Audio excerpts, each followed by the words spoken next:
Ես արդեն առիթ ունեցել եմ ներկայացնելու 3 կաթողիկոսների հետ ունեցածս հանդիպումների տպավորություններս և հերթը հասել է վերջինին, Գարեգին II-ին, բայց ճիշտն ասած, եթե նախորդ 3 կաթողիկոսների հետ հանդիպումներս ինձ վրա թողել են այնպիսի տպավորություն, որ դրանք ավելի ողբերգություններ էին, այս վերջինը, որի մասին հիմա պիտի պատմեմ, այդ ժանրից չէ, սա ավելի ողբերգակատագերգություն է, ավելի այդ ժանրից է այն պատմությունը, որ հիմա ձեզ պիտի փոխանցեմ։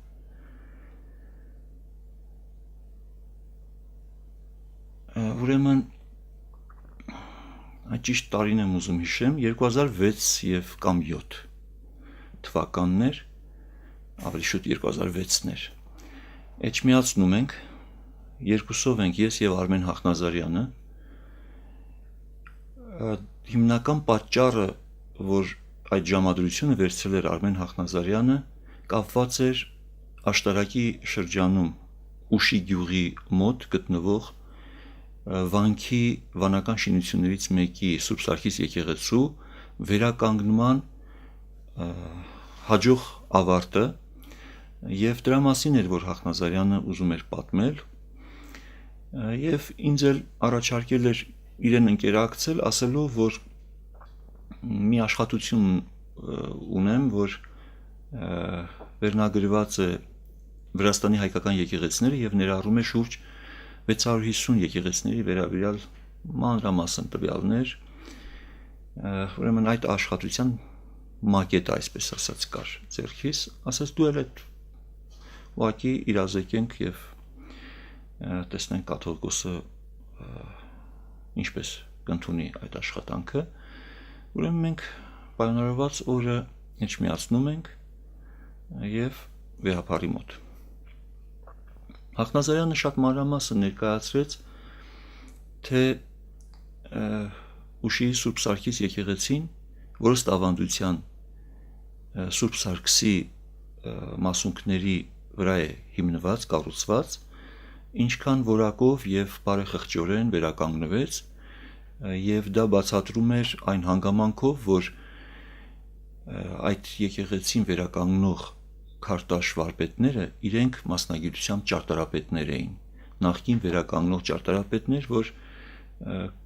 համապատասխան աշխատանքներ երևի կամ չունեին ինչ, զբաղվում էին քարտաշությամբ և այդ պարագան շատ օգնել էր, որ իրապես շատ որակավոր վերականգնվեր Ուշի վանական համալիրի եկեղեցիներից մեկը Սուրբ Սարգիս եկեղեցին։ Ամբողջ այդ ընթացքում, որ Հախնազարյանը այս տեղեկություններն էր փոխանցում, վեհափարը, ասենք, դեմքի որևէ միմիկա կամ չգիտեմ, շատ անտարբեր էր նստած և ուղղակի լսում էր, լսում էր։ Պատմելու ընթացքում Հախնազարյանը նախարարցրեց, արդյոք դուք տեսել եք դա, այդ խոսքին ուղղակի խոսք չի ասել, խոսք չասած ուղղակի մի ժեստով հասկացնել տվեց, որ չէ, ինքը չի տեսել այդ եկեղեցին։ Արմենը ասեց, որ Սուրբ Սարգսի տոնին, Սուրբ Սարգսի վանքում ավելի ուխտավոր է լինում, քան նույնիսկ Մայրաթոռում և մի առաջարկ ներկայացրեց, որ եթե հնարավոր է օծման հանդեսին, այսինքն եկեղեցու բացման հանդեսին, հանդեսը կատարի ինքը կաթողիկոսը, որ թե ժողովրդին ուրախություն և պատիվ կլինի, և թե ինքն էլ առիթ կլինի, որ կտեսնի Սուրբ Սարգիս եկեղեցին։ Այս առաջարկին էլ ուղղակի լսեց, բայց համաձայնության որևէ այո կամ ոչ չարտահայտվեց։ Հախնազարյանը պատմում էր նաև, որ վերականգնման ընթացքում, երբ որ ներսում տակնուվրա էր արված եղել, թե խորանը, թե բեմը քանդված մասամբ, ուրեմն վերականգնելու ընթացքում մաքրման աշխատանքներ էին իրականացվել մասնակի եւ այդ ընթացքում խորանի հատվածից ինքը եկեղեցին միանավ բազիլիկ է, այսինքն չունի ավանդատներ, պարզ միանավ բազիլիկ փոքրիկ եկեղեցի է Սուրբ Սարգսի եկեղեցին, ուրեմն խորանը մաքրելիս ինչ որ մի աճյունի մնացորդներ էին գտել, ոսկորներ եւ Արմենը դրանք հավաքել էր մի քանի կտոր նմուշներ ուղարկել Լոնդոն, այնտեղ կա մի կենտրոն, որ ուրեմն հատուկ գործիքներով տարիքն են որոշում, որպեսզի ուղղակի տարիքը պարզեին եւ որովհետեւ կասկած կար, որ խորանից է գտնվել, խորանում նախ որ հայ առաքելական եկեղեցու ծիսակարգով ընդհանրապես եկեղեցու մեջ հանգուցյալ ամփոփել արգելված է, խստիվ արգելված է, եթե այն իհարկե ծխական եկեղեցու կիրառություն ունի, եթե մատուռ տապանատուն է ուրիշ հարց։ Հիմա սա ցույց էր տալիս, որ կարծես կառույցը մատուռ տապանատուն էր եւ այն էլ, քանի որ աճյունի մնացորդները գտնվեց խորանից, ուրեմն ինչ որ հավանաբար, անշուշտ հավանաբար կարևոր անձի աճյուններ այդտեղ ամփոփված։ Եվ կասկած կար, որ ով գիտե, գուցե հենց Սուրբ Սարգսի մասունքների մի մասն են դրանք։ Որտեղ հայտնի է, որ Սուրբ Սարգսի օրինակ գլուխը Գագա Սուրբ Սարգիս վանքում է ամփոփված, չեմ ամ տարբեր, այսինքն այդ մարդուն ամբողջական մի տեղ չեն ուրեմն ամփոփել, այլ մասնատված տարբեր տեղեր։ Եվ ուրեմն ինչ որ մի մասը գուցե հենց այդ ոսկորներն էին։ Ուրեմն երբ որ խոսակցությունը արդեն սրան գնաց, ամբողջ այդ ընթացքում առաջին անգամ զգացի, որ ես լսողի դերում եմ միայն ամբողջ ընթացքում, բայց ուշադիր հետևում եմ ընթացքին, եւ այդ պահին միայն տեսա, որ կաթողիկոսը հետաքրքրություն ցուցաբերեց եւ իր նստած այդ անտարբեր դիրքը փոխվեց։ Նա ավելի առաջ էր եկել եւ ուրեմն այս խոսքի վերջը լսելուց հետո վերջապես իր հետաքրքրությունը արտահայտեց ասելով.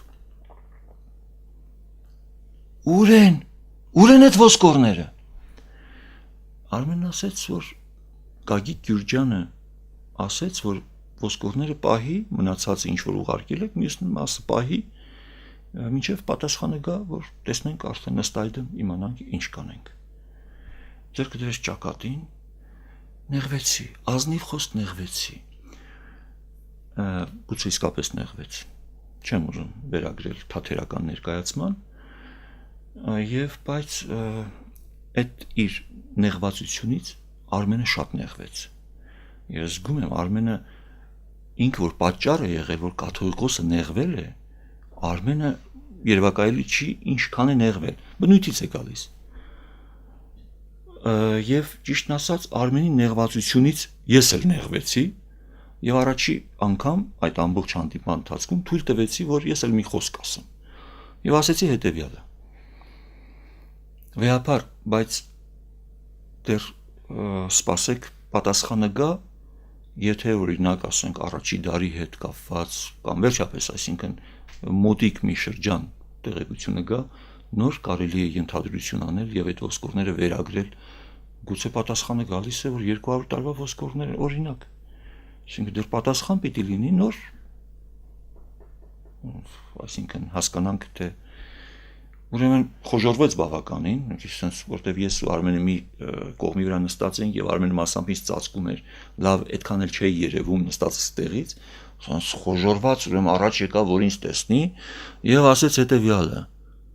Դա ինչ նշանակություն ունի։ Դուք չեք իմանում ինչքան տուրիստ կգա։ Այս խոսքերը այդ խոսքերը վերջակետ դրեց զրույցի այս մասին։ Որովհետև դրանից հետո ես ոչ մի խոսք չունեի ասելու, Արմենը նույնպես։ Ես հիմա չեմ հիշում ճիշտն ասած, թե ինչպես խոսակցությունը գնաց Գրիգոր Լուսավորչի աչին, բայց մեր այդ հանդիպման շարունակությունը Գրիգոր Լուսավորչի աչքն էր, եւ այդտեղ հիմնական զրուցակից արդեն ես էի, ոչ թե Արմենը։ Ուրեմն ես ուզեցի հիշեցնել վեհապարին, որ Առաքել Դավրիժեցին իր պատմության մեջ ունի մի դրվագ, երբ որ Կիլիկիո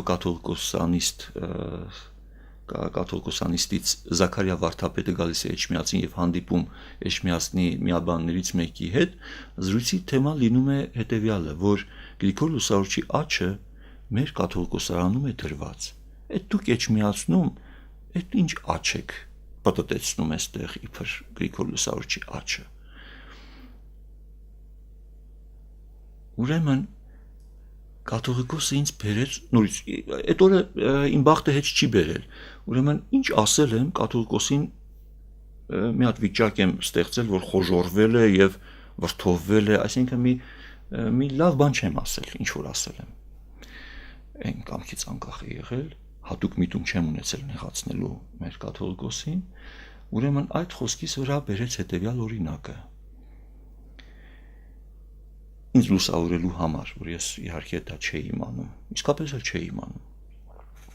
Այդ օրը ես շատ եմ լուսավորվել, հիմա ձեզ էլ կփոխանցեմ այդ լույսից բաժիններ։ Ասեց այ օրինակ խորեն Մուրադբեկյան կաթողիկոսին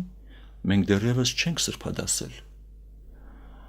բայց իր աճյունը տեղափոխելու ծրագիր ունենք, տեղափոխելու ժամանակ մենք կարող ենք նրա, ասենք, աճից ինչ-որ հատվածներ ոսկորի մնացորդներ վերցնել, մասնատել եւ ամեն մի կտորը տարբեր աչեր պատրաստել, զետեղել այդ աչերի մեջ եւ կարող ենք միանգամից Խորեն Մուրադբեկյանի մի քանի աչ ունենանք։ Այստեղ ոչ մի խնդիր չկա եւ զարմանալ պետք չի, որ Գրիգոր Լուսավորչի մեկից ավել աչեր են եղել։ Դրանք բոլորն էլ աչեր են։ Նաև մեկ ուրիշ օրինակ բերեց ավելի ամրացնելու եւ համոզիչ դարձնելու համար իր խոսքը, այ օրինակ վերջերս ես մեր պահեստանոցում մի գեղարդ տեսա, որ այն գեղարդը, որ ունենք եւ ծիսակատարությունների ժամանակ երբեմն գործածում ենք, դրանից բացի մեր պահեստանոցում եւս մի գեղարդ տեսա եւ հասկացա, որ դրանցից մեկը օրիգինալ չէ, կոպիա է, բայց քանի որ այն, որ պահեստանոցում է, դա էլ է սրբազնագործված, ուրեմն մենք հիմա ունենք երկու օրիգինալ գեղարդ։ Այդ օրվա մեր հանդիպումը այսպիսի դրվագներով էր լեցուն։ Այդ օրվա մեր զրույցի մի կարևոր բաժինն էր կաթողիկոսը ինքը ներկայացնում էր այն շինարարական աշխատանքները, որ տվյալ տարվա մեջ ինքն էր նախաձեռնել, գլխավորում էր, հիշում եմ թվեր 84 օբյեկտ եմ կառուցում այս արտահայտությունը, հիշում եմ գումարի չափ 7-ից 8 միլիոն դոլարի շինարարություն եմ անում,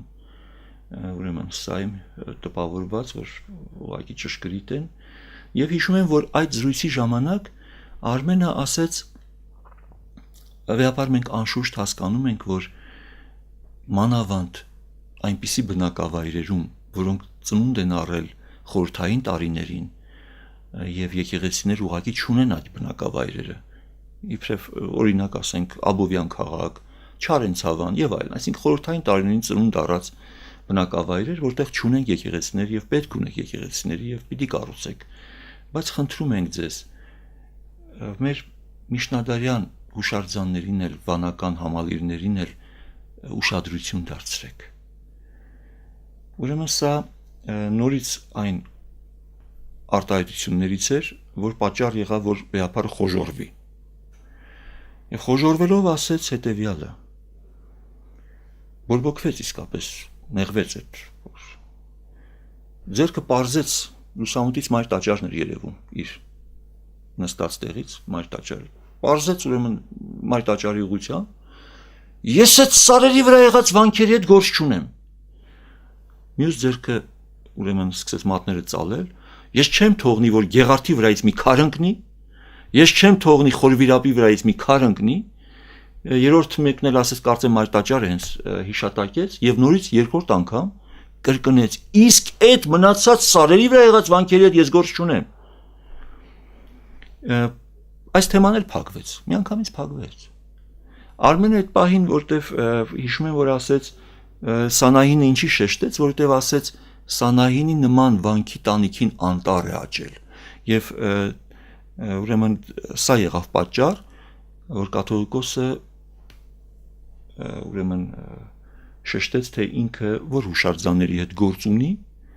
եւ մնացած ինչերի հետ ինքը գործ չունի մի խոսքով շատ տպավորված կարծում եմ ոչ միայն ես Արմենն էլ դուրս եկանք վերջապես վեհարանից հրաժեշտ տվեցինք դուրս եկանք Արմենը շատ էր նեղված եւ մանավանդ նեղված էր Սուրբ Սարգսի մասունքների հետ կապված ձեռքը դրել էր ճակատին դուրս ենք եկել Մարտաճարի հետ բակում կանգնած ասում է չեմ կարողանում հիշում եմ որ հավաքել եմ բայց ուր եմ պահել ես այդտեղ ասեցի Արմենին Արմեն ջան գնաս տանդ մի լավ ման արի թե ճարեցիր դե ճարեցիր թե չճարեցիր դու հո լսեցիր մարդը ասեց դա ինչ նշանակություն ունի կգնաս ուշի վանքում տես այնտեղ այդ աշխատանքներից հետո կճարես էլ դես ու դեն թափթփված ոսկորներ մարդու համար նշանակություն չունի կհավաքես մի բուրգ տանես կլսնես դիմացը կուրախանա վերջացավ գնաց միշ խառնվել ես իրար ինչ հիշի որ մարդը ասես դա նշանակություն չունի տուրիստներ կգան այս տարվա Սուրբ Սարգսի տոնակատարությանը լուր հասավ որ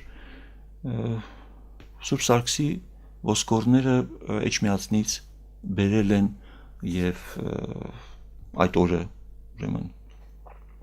այդ ձևով են նշել ես կարծում եմ որ դրանք այն ոսկորներն են որ Արմենը մի քանի օր անց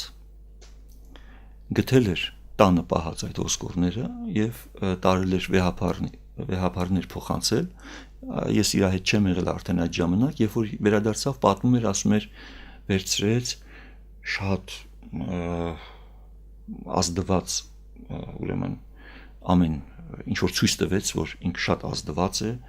եւ ինչ որ մի բաներ արեց ծիսական չգիտեմ ինչեր արեց եւ տարավ պահեց ուրեմն ենթադրում եմ որ այդ ոսկորները հենց այդ ոսկորներն են եղել որ Սուրբ Սարգսի տոնին էլ ներկայացվել են առանց ճշտած լինելու թե դրանք որ ժամանակի ինչ հանգուցյալի այսինքն ըստ այդմ ոսկորներ են եւ այո մեր կաթողիկոսի համար կարևոր չի դրանք ինչ ոսկորներ էին կարևոր է որ վերագրվեին Սուրբ Սարգսին եւ այդպես էլ արվել է վերագրվել է եւ ներկայացվում է համայն հավատացյալ հոտին իբրև Սուրբ Սարգսի մասունքներ սա էլ ուրեմն իմ հուշերս մեր վերջին կաթողիկոսի ինձ հանդիպած անձամբ հանդիպած ուրեմն 4 կաթողիկոսներից վերջինի հետ կապված հուշերս որ արժեր չարժեր փոխանցել հիմա որոշ հոգեորականներ կասեն մութ եւ դավադիր ուժերին ծառայող այսինչը դու տեսեք ինչեր է տարածում պատմում չգիտեմ դավադիր ուժեր եթե կան դրանք իմ շուրջը չեն թող կաթողիկոսը պարզի ում շուրջն են իսկ օտար ուժերին ծառայելու հետ կապված շատ ավելի լուրջ ասելիքներ կան որ սա էլ թողնենք մեր հաջորդ հանդիպմանը